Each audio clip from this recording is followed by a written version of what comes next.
지난 시간까지 이제 예수님에 대한 족보를 했고, 전 시간에는 그 여인에 대한 족보를 우리가 좀 알아봤습니다. 그리고 오늘부터는 18절부터 25절 2장 계속 나갈 건데요. 오늘 이렇게 보시면 예수님이 나심, 예수 그리스도의 나심이라고 나오고, 마리아와 요셉이 동거하기 전에 이제 마리아가 성령으로 잉태된 것을 얘기를 합니다. 그러면서 이제 요셉은 의로운 사람이라 자기와 정혼을 했던 그 마리아가 임신을 했기 때문에 그 관계를 조용히 이제 정리를 하고자 이렇게 했죠. 그러면서 그럴 결심을 하고 있었는데, 이 하나님께서 이 요셉의 잠에서 나타나서, 그 꿈에 나타나가지고 주의 사자가 현몽해서 성령으로 잉태된 것이다. 그러니까 두려워하지 말고 결혼하라. 그러면서 예수 그리스도, 그 아들을 낳을 것이고 아들의 이름을 예수라 하는 말씀을 오늘 하는 겁니다. 그래서 그 예수란 이름이 여기서 처음 나오는 것이죠. 그 전까지 이름은 없었습니다.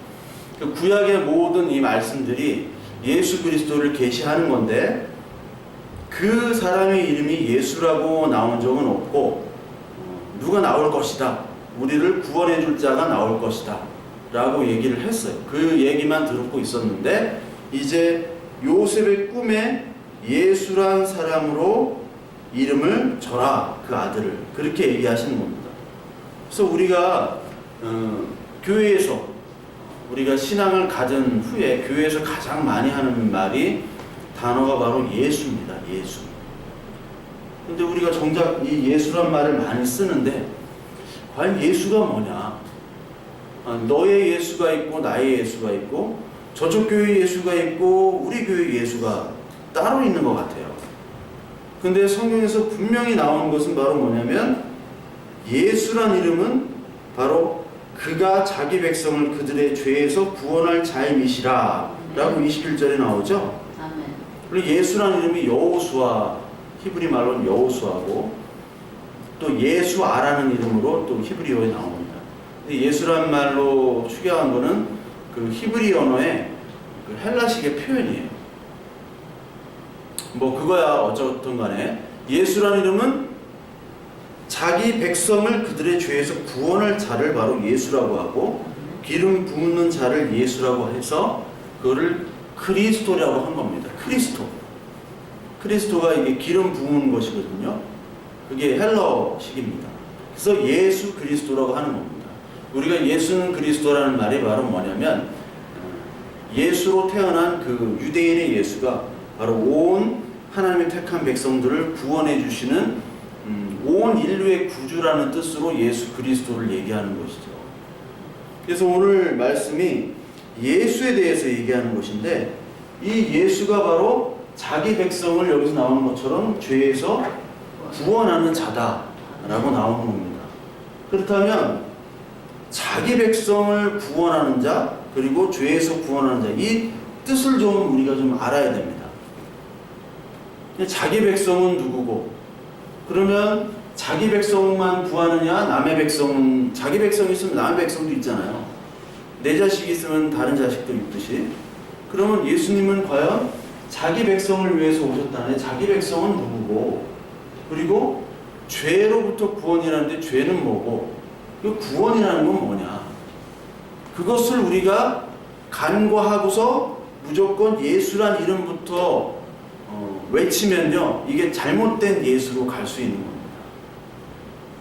그러니까 우리가 예수 그리스도를 그렇게 많이 하지만, 예수가 무엇인지 모르고 우리가 예수 그리스도, 교회, 그리고 신앙, 믿음, 뭐 이런 단어, 은혜들을 계속해서 우리는 썼다는 거예요. 자, 그렇다면 예수라는 이름은 바로 자기 백성을 죄에서 구원하는 건데, 자기 백성은 무엇이냐? 우리 요한복음 10장 한번 볼까요? 요한복음 10장 한번 보겠습니다. 요한복음 10장 3절부터 한번 보겠습니다. 요한복음 10장 3절.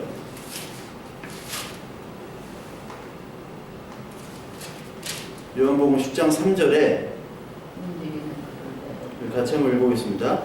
문지기는 그를 위하여 문을 열고 양은 그의 음성을 듣나니 그가 자기 양 이름을 각각 불러 인도하여 내느니라. 자기 양을 다 내놓은 후에 앞서가면 양들이 그의 음성을 아는 고로 따라오되 타인의 음성을 알지 못하는 고로 타인을 따르지 아니하고 도리어 도망하느니라. 그렇죠? 그리고 우리 11절부터 15절까지 같이 한번 읽어보겠습니다. 요한복음 10장 11절부터 나는 선한 목자라. 선한 목자는 양들을 위하여 목숨을 버리거니와 삭고는 목자도 아니요 양도 제 양이 아니라 이리가 오는 것을 보면 양을 버리고 달아나나니 이리가 양을 물어가고 또 해치느니라. 달아나는 것은 그가 삭고인 까닭에 양을 돌보지 아니함이나 나는 선한 목자라. 내가 내 양을 알고 양도 나를 아는 것이니 아버지께서 나를 아시고 내가 아버지를 아는 것 같으니 나는 양을 위하여 목숨을 버리노라. 아멘. 자, 우리 여기 10장 3절부터 보면은 양은 그 목자의 음성을 듣는다고 그랬습니다. 그리고 그 목자는 자기 양의 이름을 불러 인도하여 내죠. 그러니까 양은 목자의 음성을 들을 수 있고 또 목자 역시 양의 음성을 듣는 거죠. 그렇기 때문에 자기 백성이라는 것은 하나님의 음성을 듣는 사람입니다. 하나님의 음성을 듣는다는 것은 이 계시된 이 성경 말씀이 성령에 의해서 전달되어질 때 이것을 믿고 깨닫게 되는 사람을 바로 자기 백성이라고 하는 것이죠. 그 백성을 부르기 위해서 오신 것입니다. 그러니까 이 말씀이 깨달아지고 들리지 않는 사람은 자기 백성이 아닌 거예요. 그들을 위해서 오신 것이 아닙니다.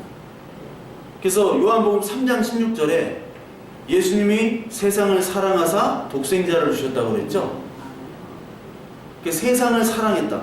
모든 사람이 멸망치 않고 구원받기 위해서라는 그 구절들이 나오는데 이런 것들을 통해서 보편구원이라는 것들이 많이 주장이 돼요.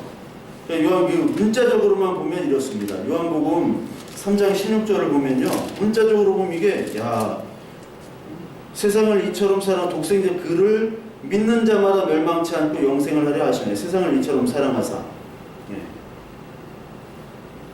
그러니까 세상을 사랑하셨기 때문에 우리가 천국 지옥 이런 얘기를 하지 말고 사실은 모두 다 구원을 받을 수 있다. 단지 거기에 누구는 조금 이렇게 좀 부끄러운 구원을 받을 수 있고 누구는 좀 이런 좀 자랑할 만한 구원을 받고 이렇게 얘기하는 분들도 있어요. 근데 보편 구원을 얘기하지 않습니다. 성경은 모든 사람이 다 하나님의 백성이 아니에요. 우리가 현실적으로 봐도 그렇잖아요. 이 말씀이 들려지지 않거든요. 세상 많은 사람들이. 그래서 전도를 이렇게 많이 하는데 교회로 데려올 수는 있습니다. 그래서 많은 사람들이 전도 세미나를 하는데 전도 세미나를 할 때 뭐를 하냐면 복음을 얘기하는 것이 아니고 성경을 얘기하는 것이 아니고 우리 교회 자랑, 우리 목사님 자랑을 하라고 그래요. 왜냐하면 그 아무것도 모르는 사람들한테 어떻게 그걸 다 얘기를 하냐. 바쁜 사람들에게. 일단 교회로 초대를 한다고 그러죠. 그래서 그렇게 그 교회마다 초청잔치가 많고 옛날에는 총동원주일 막 이렇게 좀 하면 좀 어감이 좀 안 좋잖아요. 그러니까 축제로 바꿨어요. 생명축제. 러브 축제, 하여튼 갖다 붙이긴 잘 갖다 붙이는데 그런 것들이 교회로 일단 오게 하는 건 좋은데 거기서 과연 하나님의 말씀을 들리도록 하는 자기 백성을 만들도록 가르치는 역할을 하고 있느냐는 또 다른 문제겠죠. 하여튼 이 요한복음은 들리는 문제입니다. 들려야 돼요, 이 말씀이. 아멘. 근데 안 들리는 사람이 있다는 거죠. 그러면서 이 자기 백성을 위해서 이 목자는 목숨을 버린다고 했죠. 목숨을. 그것이 바로 구원자라는 겁니다. 아멘. 이 자기 백성을 대신해서 자기 백성이 죽을 것을 대신해서 내가 죽는 그 목자가 바로 이 예수라는 사람이 나온 거죠. 또 죄라는 것, 죄라는 그 개념이 있는데 이 죄라는 개념을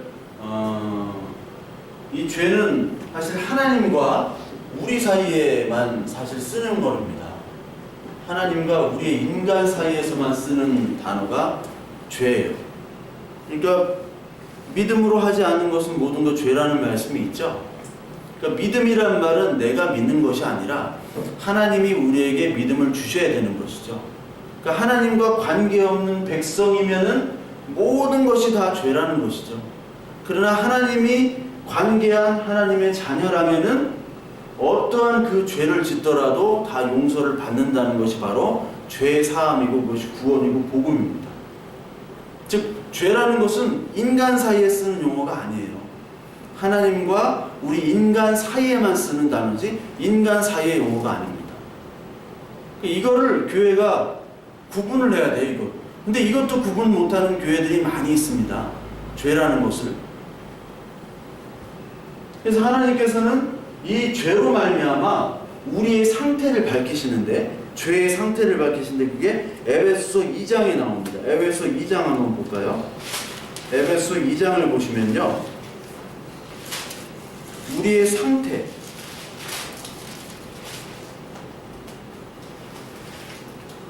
에베소 2장 1절을 보겠습니다.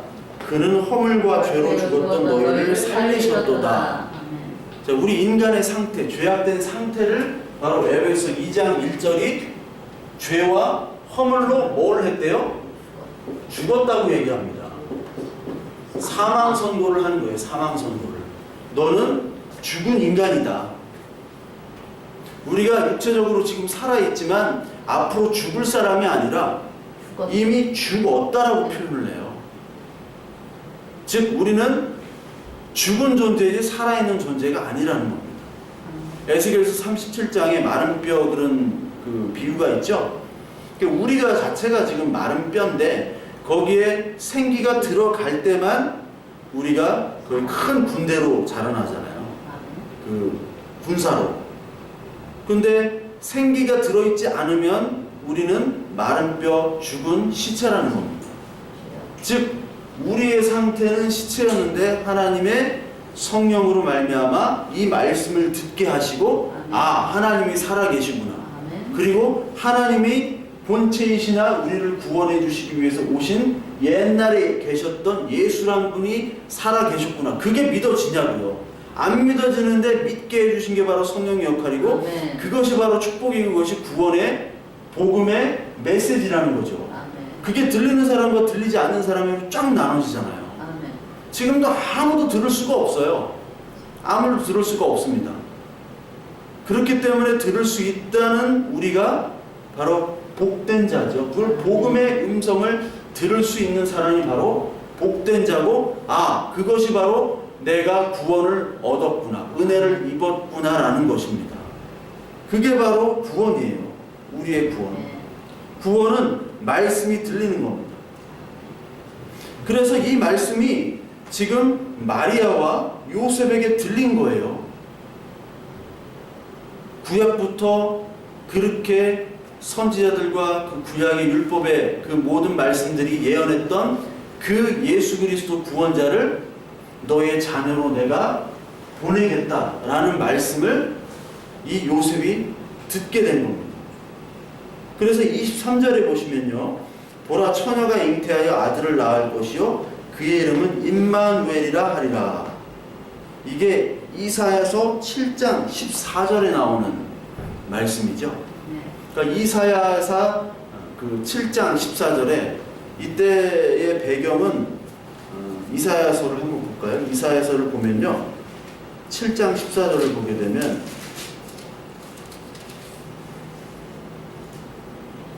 이때의 배경은 아하스라는 왕이 있습니다. 아하스 왕 때 어떤 일이 있었냐면 그때 당시에 가장 그 큰 강대국이 아수르였어요. 이 아하스의 아들이 히스기야고요. 히스기야가 유명한 왕이잖아요. 히스기야. 근데 히스기야의 아버지 아하스는 굉장히 악한 왕이에요. 그리고 히스기야의 아들이 므낫세인데, 므낫세는 55년 동안 이게 통치를 했는데 더 악한 왕입니다. 므낫세가. 근데 역대 하기에 보면 므낫세가 나중에 말년에 회개를 했다는 장면이 나와요. 하나님께 돌이켰다라는 말씀이 나옵니다. 그러니까 이게 아버지가 뭐 훌륭한 왕이라고 해서 아들이 뭐 훌륭하게 된다는 법도 없고, 아버지가 악한 왕이라고 해서 아들도 악한 법이 없어요. 이게 아하스와 히스기야와 므낫세의 관계입니다. 그러니까 하나님을 믿는 것은 혈통으로 믿는 것이 아니고 육정으로 믿는 것이 아닌다고 그랬죠. 이게 요한복음 1장에 나오는 말씀이잖아요. 그러니까 모태신앙 뭐 4대째 믿고 이거 아무 소용이 없는 거예요. 하나님 앞에서는. 뭐 내가 목사 아들이고 내가 장로하고 이거 아무 소용이 없습니다. 내가 유대인이고 이거 아무 소용이 없어요. 내가 부자고 뭐 했고 아무, 하나님 앞에서는 아무 의미가 없는 것입니다. 그것을 얘기하는 건데, 이때 아하스라는 왕이 지금 하나님한테 구하는 거죠. 그 7장 12절 13절 이런 거 보면은 아하스가 이르되 나는 구하지 아니하겠느냐, 난 여호와를 시험하지 아니하겠느니라. 그러니까 여호와께서 아하스에게 징조를 구하래요. 하도 안 믿으니까 하나님께서 징조를 구하래. 네가 한번 기도해봐라, 내가 들어줄게. 근데 아하스는 안 구하겠대요. 이때 아하스는 그 아수르의 신을 섬겼거든요. 그래서 그 아수르의 신을 섬기는, 아수르에 있는 신전을 본따 가지고 그 여호와의 신전, 그 성전을 리모델링한 사람입니다. 웃긴 사람이죠. 그리고 자기 아들도 막 불태워 죽이고요, 제사 지내고. 그런데 여호와께 구하지 않겠다 그래요.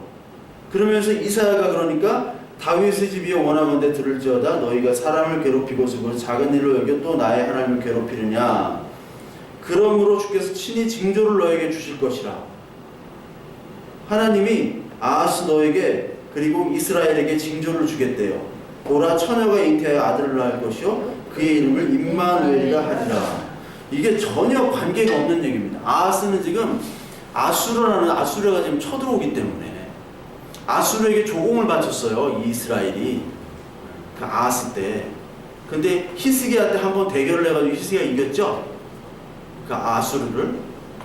근데 이 아하스는 지금 아수르가 무서워가지고 하나님이 징조를 구하라고 그랬어요. 네가 한번 기도해봐라, 내가 살려주겠다. 근데 구하지도 않았는데 그때 이 선지자 이사야가 뭐 아수르로부터 탈출을 시켜준다던가 아니면 구원을 시켜준다, 그런 메시지를 준 것이 아니라 나중에 그 지금 BC 700년대인데 700년 이후에 벌어질 일을 지금 얘기하고 있는 거예요. 친히 징조를 너에게 줄 겸 처녀가 잉태하여 아들을 낳을 것이요. 이게 지금하고 관계가 있습니까? 아무 관계가 없어요. 그러니까 우리도 마찬가지죠. 하나님, 내가 지금 사업이 완전히 지금 부도날 지경인데 하나님 어디서 돈을 융통해 주도록 하나님 하세요. 해주세요. 내가 지금 능력이 없는데 하나님만이 할 수 있습니다. 제발 융통해 주시면 이게 살아납니다. 그러나 해주시지 않으면 나는 쫄딱 망합니다. 이거를 간구하고 기도해요. 근데 이 하나님이 이상한 말씀을 하시네요. 이상한 말. 보라, 700년 후에 처녀가 잉태하여 아들을 낳을 것이다. 700년 후에 처녀 나오고 700년 후에는 지금 내 존재가 없고 네. 지금 내일 급한데 무슨 이 뚱딴지 같은 말씀을 하시냐. 뚱딴지 같은 말씀을 하시는 겁니다.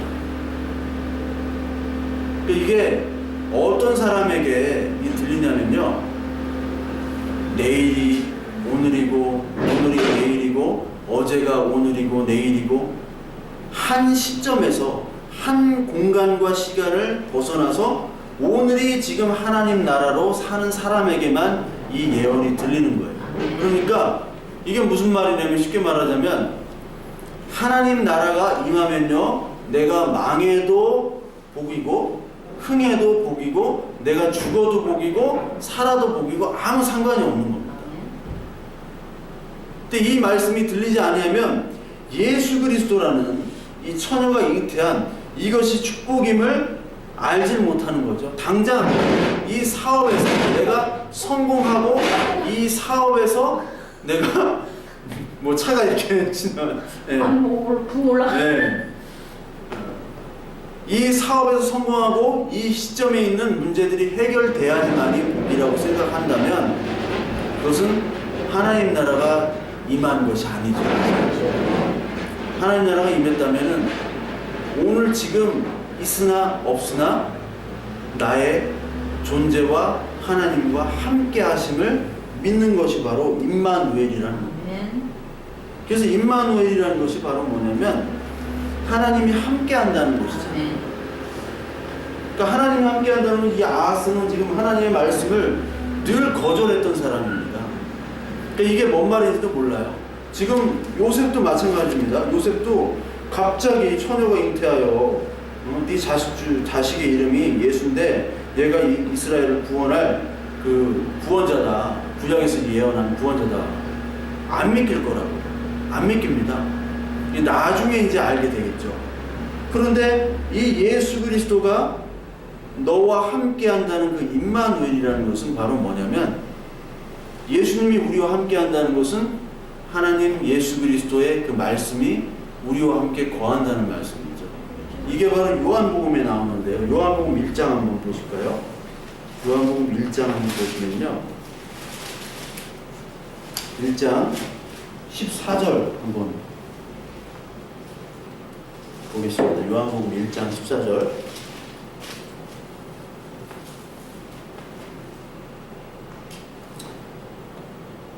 14절 보면 말씀이 육신이 되어 우리 가운데 거하심에 우리가 그의 영광을 보니 아버지의 독생자의 영광이요 은혜와 진리가 충만하더라. 자, 말씀이 육신됐다고 그래요. 말씀이. 이게 말씀이 육신됐다고 하면은 육신이 이루어지면 예수 그리스도인가 보다라고 좀 우리가 짐작을 할 수가 있겠죠. 근데 요한복음 1장에 한번 보시면 1장 1절을 한번 또 보시면요. 태초에 뭐가 계신다고 그래요? 말씀이 계신다고 그러죠. 이 말씀이 하나님과 함께 계셨으니 이 말씀은 곧 하나님이시라. 그가 태초에 하나님과 함께 계셨고 만물이 그로 말미암아 지은 바 되었으니 지은 것이 하나도 그가 없이는 된 것이 없느니라. 이 말씀이 바로 예수 그리스도가 말씀이시고 태초에 성부 하나님과 또 성자 하나님이 함께 계셨다라는 말씀이 이 요한복음 1장에 나오는 겁니다. 즉 하나님은 우리가 알 수가 없잖아요. 하나님은 물론 그 구약 시대의 하나님을 구약의 그 저자를 통해서 하나님이 말씀을 해주셨잖아요.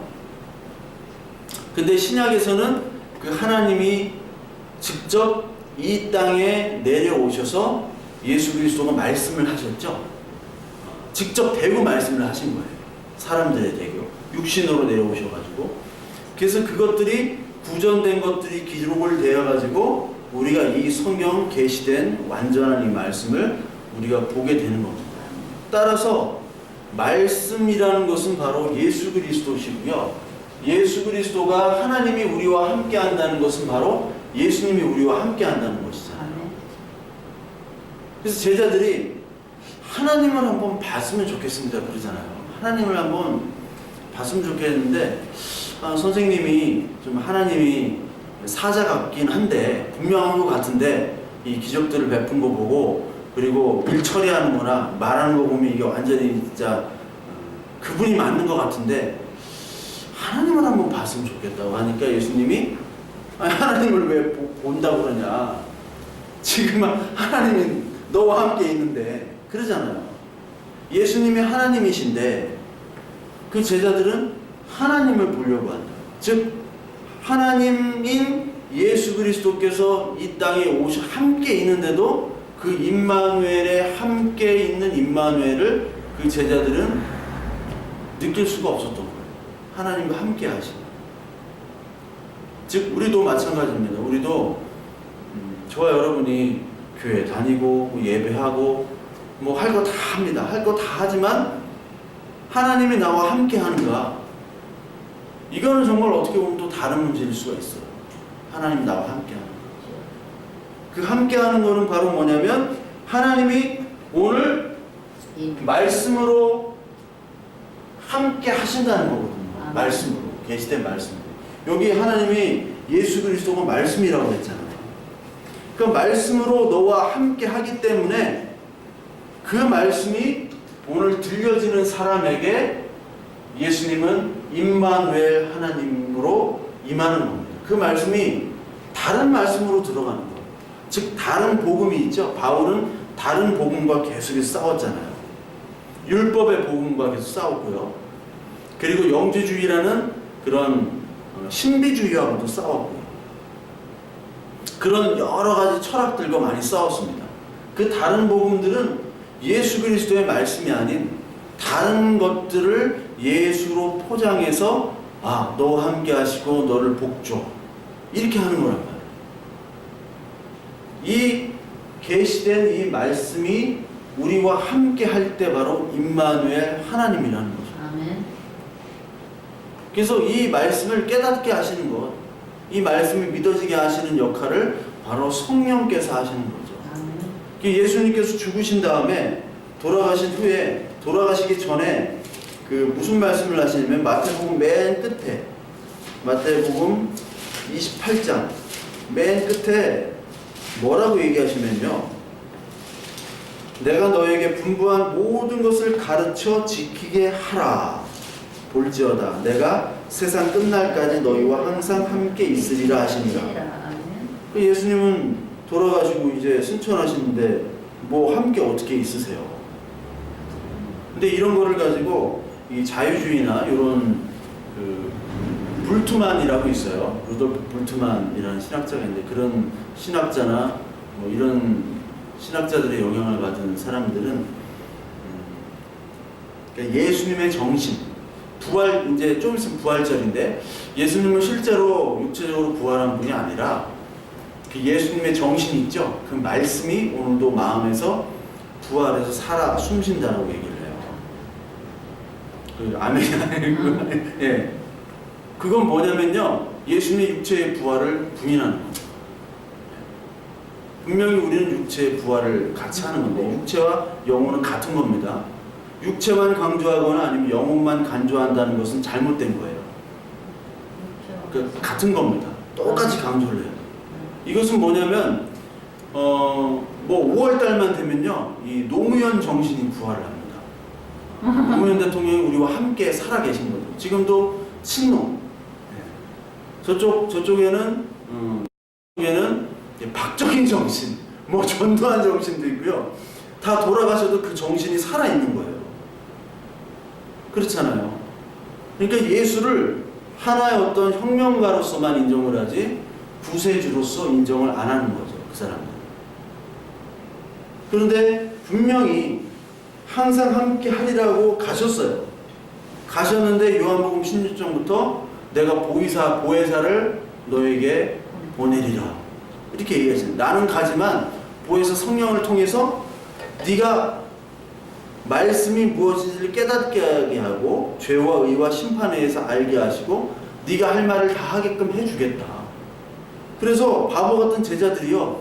요한복음 2장에 사도행전 2장 후에 그 성령이란 걸 받잖아요. 오순절 성령 강림. 그 후에 베드로와 요한이 그 사도행전 3장에 그 미문, 성전 미문에서 그 안진뱅이를 고치죠. 그리고 나서 이렇게 복음을 전하는데 이 사람들이 다 놀라는 거예요. 베드로와 요한? 얘네들 고기 젓던 애고 별로 뭐 그렇게 말 잘하고 뭐 배운 애들이 아닌데 어떻게 저렇게 말을 잘할까? 즉 성령께서 그들의 입을 주장하신 것이죠. 성령께서 그들의 입을 주장하셔서 너희들이 이제 떡으로만 사는 것이 아니고 하나님의 말씀으로 살아가는 사람이고 그리고 사람을 낚는 사람의 영혼을 낚는 내 제자로서 쓰임받도록 성령을 부어주셔서 성령으로 말하게끔 하시도록 그들을 변화시키신 것입니다. 그게 바로 성령의 사건이고 너희와 항상 함께 하리라는 것이 바로 성령으로 말미암아 이 말씀을 깨닫고 이 말씀 너만 깨닫는 것이 아니라 많은 사람들에게 복음을 전하라고 얘기를 합니다. 전하라고. 근데 전에도 안 듣잖아요.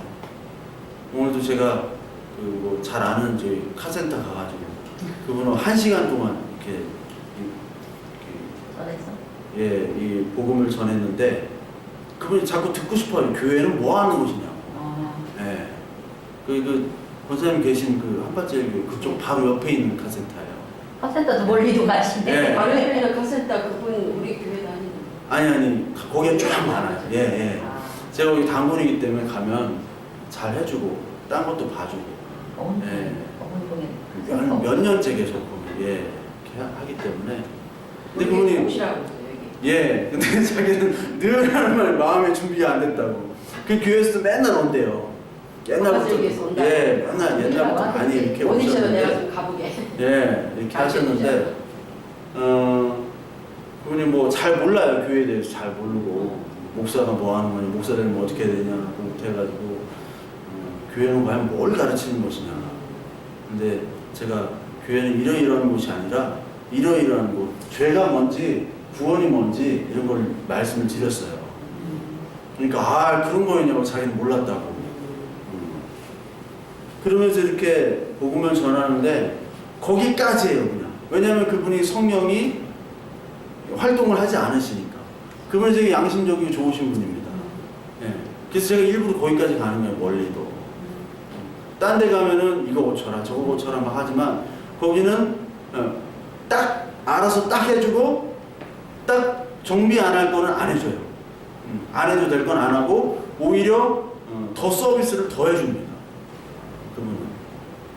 그렇기 때문에 제가 가는데 그렇게 양심적인 분이지만 성령이 활동을 안 하니까 예, 거기까지 얘기해도 좋은 말씀이군요 하고 이 예수 그리스도는 구원자가 아니라 참 좋은 성인 참 훌륭한 사람 거기까지밖에 인식이 안 되는 거예요.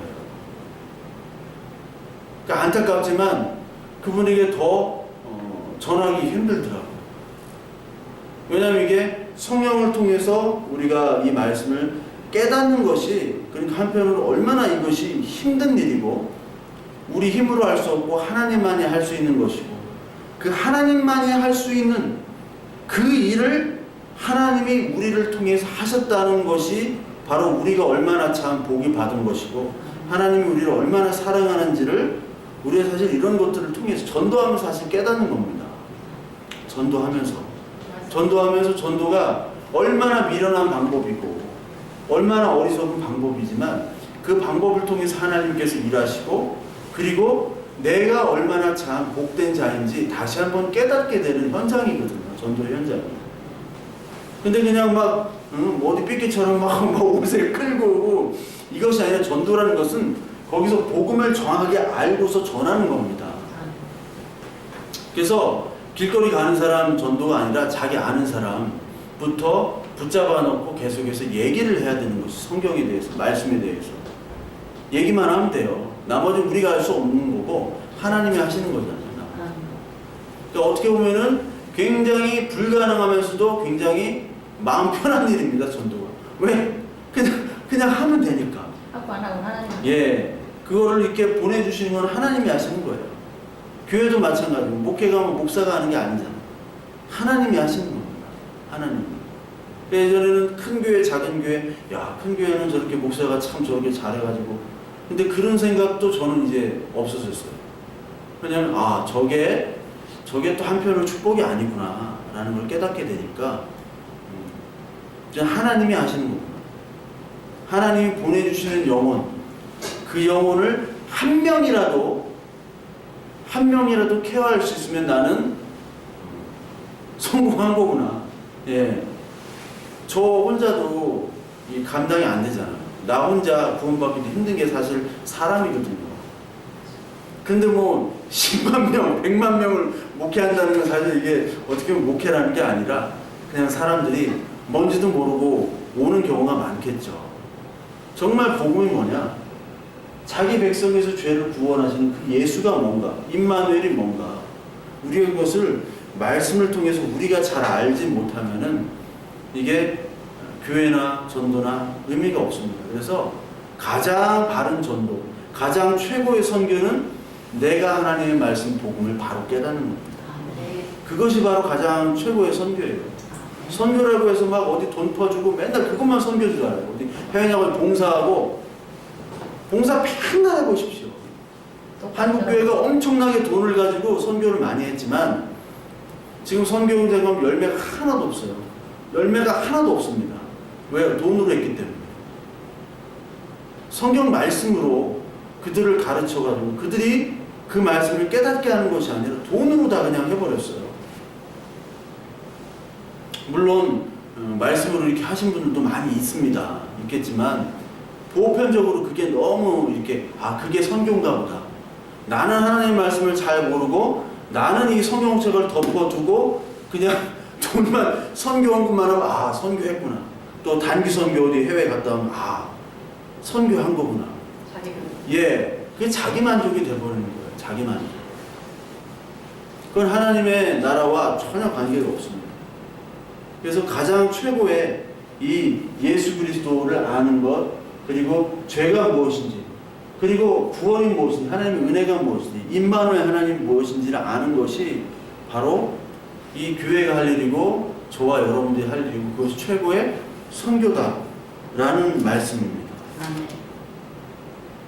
그리고 이 마태복음 2장을 한번 보면요, 2장으로 이렇게 넘어가면은 여기 이제 동방박사들이 나오죠. 동방박사 헤롯 이렇게 나오고 예수님의 가족들이 애굽으로 피하죠. 애굽으로. 헤롯이 그 애들을 다 죽이니까, 2살 아래 있는 애들을 다 죽이니까 그것을 피해서 애굽으로 다시 갔다가 이제 다시 이스라엘 땅으로 돌아오는 장면이 바로 2장에 나옵니다. 근데 여기서 가장 유명한 그 동방박사와 헤롯, 여러분 동방박사가 몇 명이라고 했죠? 3명이라고 이렇게, 우리는 3명이라고 무의식적으로 이렇게 반응하는데 그게 몇 명인지 안 나와요. 동방박사가 몇 명인지 안 나오고 여기에 뭐라고 나오냐면 10절에 11절에 황금, 유향과 모략을 예물로 동방박사들이 드렸더라. 셋이 하나씩. 셋이 하나씩 줬나? 근데 연극을 그렇게 시켰잖아. 주일날 때부터. 근데 이제 3명으로 그냥 다 모든 게 이제 돼가지고 성경 만화에 만화에서도 그러고 연극에서도 그러고. 그러니까 이게 얼마나 우리가 생각하고 성경 말씀을 보는 것이 아니라 누가 전애들은 그냥 전설 따라 삼천리처럼 누가 이렇게 전해 그건가 보다 라고 그리고 그냥 어디 교회에서 시키는 대로 하면은 그런가 보다 이렇게 덮어두고. 그러니까 하나님이 참 풍성한 이 말씀을 주셨는데 우리는 이 풍성함을 너무 그냥 덮어두고 우리는 그냥 빈약하게 내 마음대로 내 뜻대로 내 욕심대로 그리고 풍문대로 풍문으로 들었어. 신앙을 우리가 지금까지 했던 것들이 사실이죠. 우리가 그게 사실입니다. 그래서 12월 25일이 크리스마스잖아. 그 여호와의 증인은 항상 12월 25일까지 걸고 넘어져요. 사실 뭐 예수님이 태어난 날 그게 뭐 그리스 정교나 이런 쪽은 1월 5일 이렇게 지킵니다. 1월 달로 지키는데 사실 그 날짜가 그게 중요한 게 아니라 꼭 그런 것들을 걸고 넘어지는 분들도 있어요. 근데 이제 이 동방박사가 나오고 이 동방박사라는 사람들은 이방인입니다. 이방인. 그런데 여기에 또 헤롯이라는 왕이 나오는데 헤롯은 어디 출신이냐면 에돔 출신의 왕이에요. 에돔 출신의. 그래서 로마가 이 이스라엘을 지배하고 있었는데 이 로마가 분봉왕이라고 해가지고 로마가 직접 통치하는 것이 아니라 이 이스라엘과 이스라엘 주변 사람들 중에서 이스라엘 족속 중에서 그 왕을 앉히는 거죠. 즉 일본이 우리나라를 이제 강점했을 때 일본 총독부에서 이제 우리 일본 그 총독이 그 조선 총독부로 이제 파견이 오면서 동시에 한국 사람을 또 그 지배인격으로 이렇게 세우는 거잖아요. 그것과 마찬가지로 이 헤롯을 분봉왕이라는 그 성경에서는 그 한글에서는 분봉왕으로 나오는데 그 분봉왕으로 이렇게 세웠던 사람인데 이 헤롯이 순수 이스라엘 사람이 아니라 에돔 사람입니다. 에돔 사람. 그러니까 이 사람도 물론 이방인이죠. 근데 헤롯은 무엇을 하냐면요, 이때 성전을 짓습니다. 성전을. 헤롯 성전. 우리가 성전이 세 개가 있죠. 첫 번째 성전은 누가 졌죠? 솔로몬이 졌고요. 그 다음에 솔로몬이 진 성전이 BC 586년도 바벨론에 의해서 이제 무너지고, 느부갓네살 때. 그 다음에 다시 그 바벨론 포로에서 페르시아로 넘어가고, 페르시아에서 70년 동안 있다가 다시 귀환한 후에 고레스 칙령에 의해서, 페르시아 왕 고레스의 칙령에 의해서 다시 지어진 성전이 바로 수룹바벨 성전이라는 게 두 번째 성전이에요. 근데 그 수룹바벨 성전도 무너졌죠. 그 다음에 지은 성전이 바로 어떤 성전이냐면 이 헤롯 성전입니다. 헤롯이 왜 성전을 졌냐면 유대인들의 마음에 환심을 사기 위해서. 왜냐하면 이 헤롯은 로마의 명령을 따르는 사람이거든요. 헤롯이 어떤 실질적인 권력이 없어요. 그러나 이스라엘 사람들에게는 권력이 있습니다. 그러나 이 로마에서 가장 문제됐던 지역들이 어디였냐면 바로 이 유다, 이스라엘, 이 지역이 가장 문제가 많았던 지역이에요. 그래서 이 지역 통치자들이 로마 황제로 등극한 사례들이 많이 있습니다. 그러니까 AD 70년에 이 성전이 파괴됐는데, 헤롯 성전이 파괴됐는데, 그때 통치했던 사람이 티투스 장군이라고 있어요.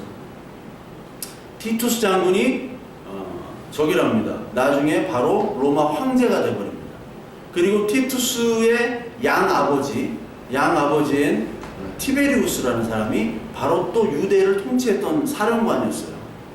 근데 이 티베리우스도 역시 그 로마의 황제가 됐습니다. 그러니까 이 유대를 잘 다스리는 사람, 원래 이 그 폭동이 많았던 지역이기 때문에 유대인들을 다스리기가 힘들었어요.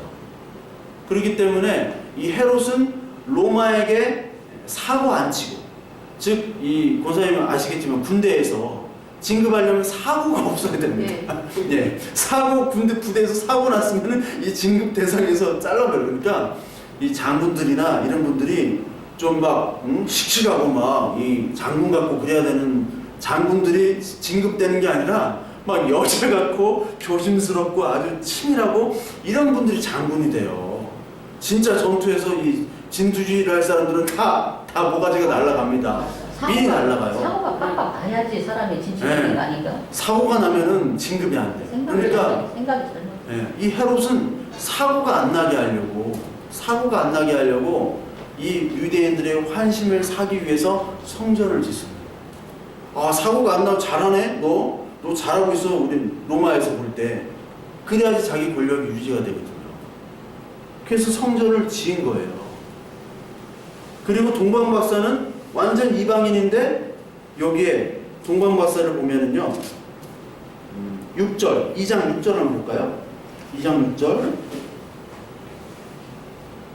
이 동방박사들이 2장 6절에 유대 땅 베들레헴아 너는 유대 고을 중에 가장 작지 아니하도다. 내게서 한 다스리는 자가 나와서 내 백성 이스라엘 목자가 되리라 하였음이니라. 이것이 미가서 5장 2절 말씀인데, 이 동방박사들은 이 점성술가입니다. 별을 보고 점을 치는 자들인데, 원래 점치는 자들을 하나님은 죽이라고 부르셨어요.